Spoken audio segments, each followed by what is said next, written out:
Alors, dernière ligne droite, qu'est-ce que vous allez faire jusqu'à dimanche? Ah ben, jusqu'à dimanche, samedi, je vais me reposer. Mais vous savez que la campagne se termine vendredi, donc ce soir à minuit. Donc à partir de minuit, au repos. Et qu'est-ce que vous avez fait cette semaine? Sur le marché, on vous a Ouais, suivi, allez ouais, voir les gens, vous avez ouais. continué la campagne? Beaucoup de rencontres, beaucoup d'explications, parce que les gens se posaient beaucoup de questions avec le fait que les 4 listes du premier tour étaient présentes au deuxième tour. Donc on a passé notre temps à expliquer, à rassurer les gens, à expliquer le contexte, qui n'est pas facile. Alors Bernard Josseau était sur notre antenne hier, il a expliqué que vous êtes venu le voir, il a cherché à vous convaincre, ça n'a pas marché, pourquoi? Ben, il y avait déjà l'obstacle de Guy Blanc. Hein. Guy Blanc, dans la mesure où lundi, on a appris en début d'après-midi qu'il avait déposé sa liste, vous comprenez très bien que la solution d'une alternance, d'une alternative à Gap tombait carrément. Il suffisait de regarder les chiffres. Et puis le deuxième obstacle, c'est Bernard Josseau qui l'a mis.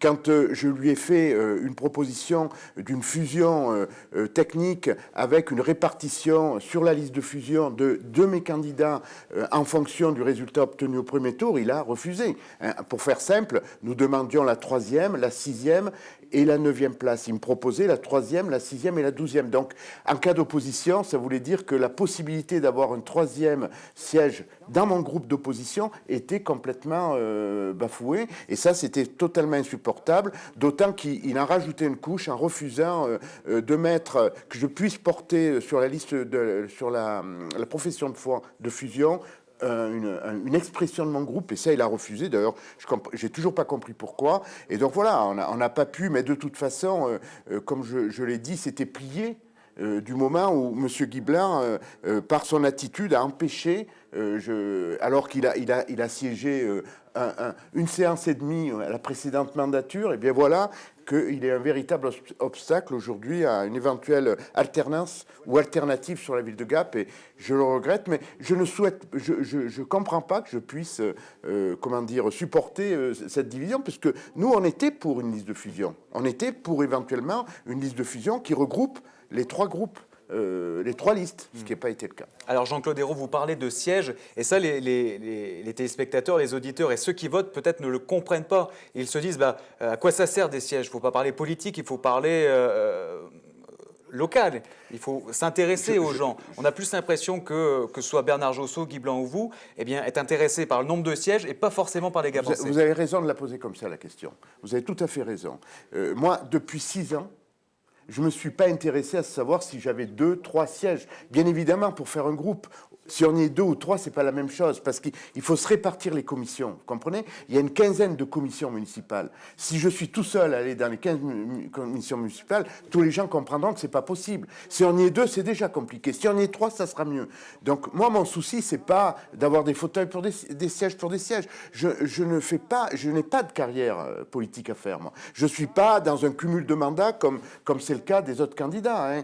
Que ce soit Roger Didier ou Bernard Josseau, on est sur un cumul de mandats. Moi, je ne fais pas carrière politique. Moi, mon souci, c'est de représenter la population, de défendre les dossiers pour la population. Et je rappelle quand même que sur 1500 délibérations qu'il y a eu dans la précédente mandature, j'ai voté 90% de ces délibérations. Donc, on s'est complètement impliqué en préparant les conseils, en faisant en étant présent dans tous les conseils municipaux, dans toutes les commissions. Donc moi, j'entends ce que vous me dites, je suis complètement d'accord, et je dis aux auditrices et aux auditeurs qui m'écoutent que tous les bulletins de vote, Jean-Claude Ayrault qui me trompe, c'est pas pour avoir un fauteuil ou un siège de plus, c'est pour organiser une opposition qui soit la plus démocratique possible, la plus efficace possible et la plus constructive possible. C'est ça la démarche et le message que j'ai envie de faire passer. Ce qui va sortir des urnes dimanche soir, ça sera la possibilité d'avoir un véritable groupe d'opposition qui fait son travail et qui a fait ses preuves pendant 6 ans. Alors vous avez travaillé dans l'opposition durant le dernier mandat. On vous a senti un petit peu, je dis le mot, déçu, abasourdi lors des résultats dimanche au CMCL, c'est le cas? Oui, parce qu'avec tout le travail qu'on a fait, des centaines de réunions auxquelles on a participé, des délibérations qu'on a travaillées, des projets, eh bien, effectivement, me retrouver en 4e position, ça a été un peu une douche froide, parce que ce que je me dis, c'est que, alors comme le dit dans ce torchon Roger Didier, le travail de M. Ayrault était mal récompensé. Il reconnaît lui-même, sauf qu'il rajoute des absurdités, parce que quand il dit dit, par exemple, que je me suis opposé au crématorium alors qu'on a voté pour. On était simplement pour une gestion publique du crématorium. Qu'il ose dire que sur le square Henri Dunant, je m'y suis opposé, alors c'est grâce à nous, grâce à mon groupe et grâce à l'action qui a été menée par les riverains que le square Henri Dunant a pu être modernisé et conservé. Quand il ose dire que je suis contre la baisse du prix de l'eau, mais c'est une honte. Effectivement, moi j'étais pour la gestion publique de l'eau. Et dans le cadre d'une gestion publique de l'eau, puisque c'est un bien commun l'eau, on aurait pu, dans les mêmes conditions, faire baisser le prix, puisque on sait que dans la baisse du prix de l'eau, 25% de la baisse du prix de l'eau est liée au fait qu'on prélevait sur la facture de l'eau ce qu'on appelle une RODP, une redevance d'occupation de domaine public, qui était illégale, de 800 000 euros par an, alors que là, elle va être de 34 000 euros. Donc, si on avait une gestion publique, bien évidemment, on aurait fait la même opération. Donc, je trouve que j'en profite pour dire que M. Didier, là, a largement dépassé les bornes quand il dit que si j'avais été un peu moins extrémiste et virulent dans son opposition systématique, alors qu'il sait très bien au fond de lui que c'est faux. Hier, je vais vous faire une confidence.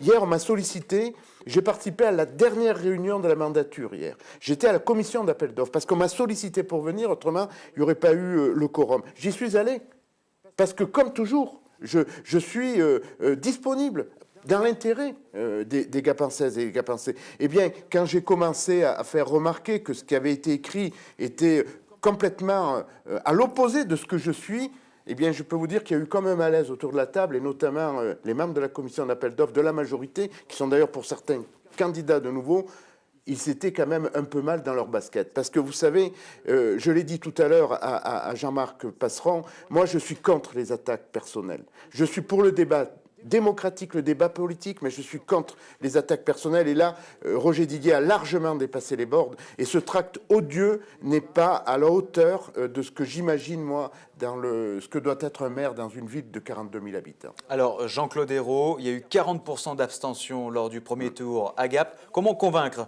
la population d'aller voter ce dimanche ? Vous savez, s'il y a eu 42% d'abstention et si la liste de Bernard Josso a fait un si piètre résultat, c'est bien lié à la politique nationale.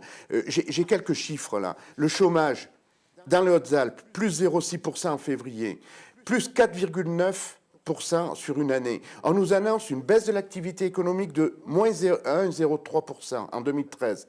Le blocage des retraites, les inégalités qui continuent à progresser. Ce qu'il se passe, c'est qu'aujourd'hui, les gens sont désabusés. Il y a quelques mois, ils ont voté pour un changement de politique.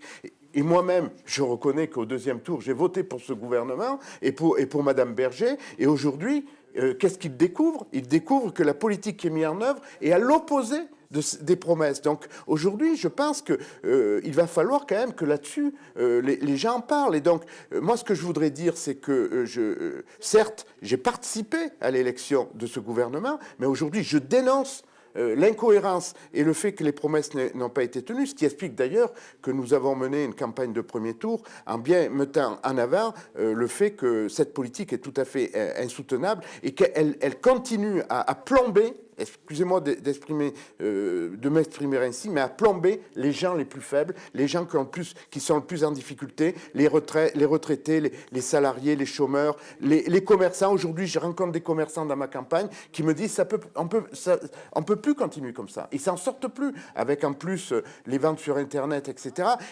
Et moi, je vois rien dans le projet et c'est ça qui me rend le plus peiné, c'est que je vois rien dans le projet de Roger Didier, quelque chose qui pourrait faire rebondir la ville de Gap pour qu'il y ait du développement économique, qu'il y ait des créations d'emplois. Et ça, vraiment, et je vois aucune perspective dans ce projet.